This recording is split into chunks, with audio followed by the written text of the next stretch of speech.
my daughter loves Minecraft, but some of her friends are really into soccer. And so could you have an AI that used examples from those particular things to illustrate other concepts, like maybe physics, and then it would be more interesting to each one of the students if it had that sort of personalization. Yeah, and I think when we're talking about back to this idea of AI literacy, the teachers need to have a special degree of AI literacy that's maybe separate from the students in some ways. So like that critical thought process, and I know we're gonna talk a little bit more about value alignment later, but what part of my job and my research is thinking about how can we support teachers' AI literacy development so that they can better support students, and how does that look different? Because there's a lot of fear. I mean, I did a sort of an evening session with some teachers, and they, expressed a lot of concern about if students aren't writing anymore, how will they learn to think? And so, finding a way to integrate a tool into the classroom in a way that doesn't interfere with learning outcomes. Like, we still want our students to be able to write. We still want our students to be able to think through writing. And so how can we, do both of these things at the same time?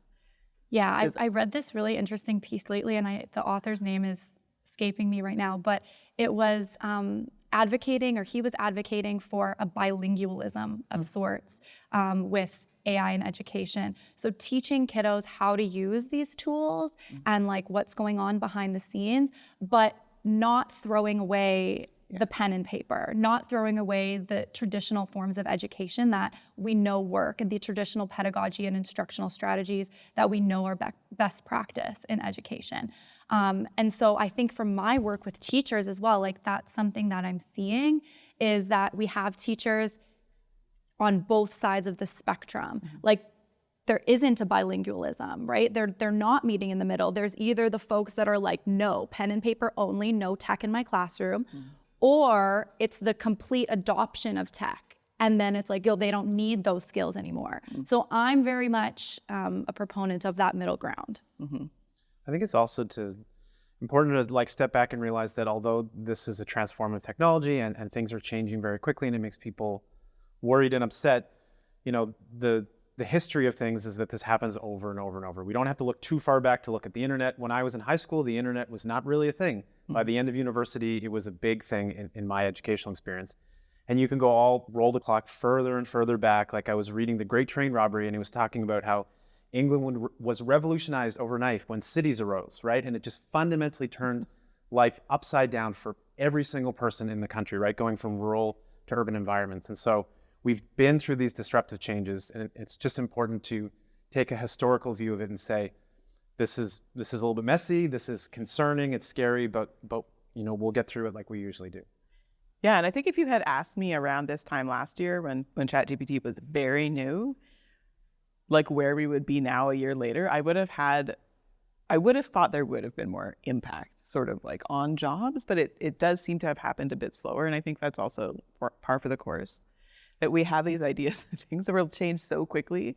And, people have their own inertia. Things take a little while.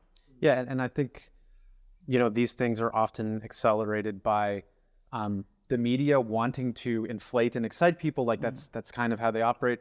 But on the other hand, also the researchers that drive it get really, really excited about their own research and the potential of their own research.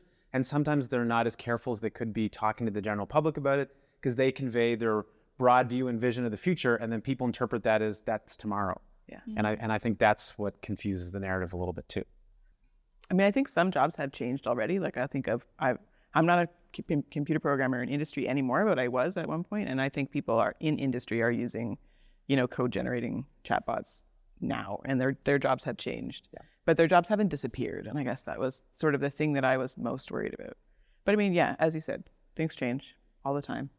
Yeah. And I think this change in particular is really good for someone who, like myself, who advocates for like a total reform of the education system a lot of the time. Yeah. Tell me more about this reform, total reform. Like but I think going back to the personalized learning thing, right? Like that, I think this era of particularly generative AI is going to completely transform the way that teachers assess students, the things that we're assessing, right? And I don't know what that's going to mean for, standardized testing and these different models that we use, but I'm hoping that it's a change for the better.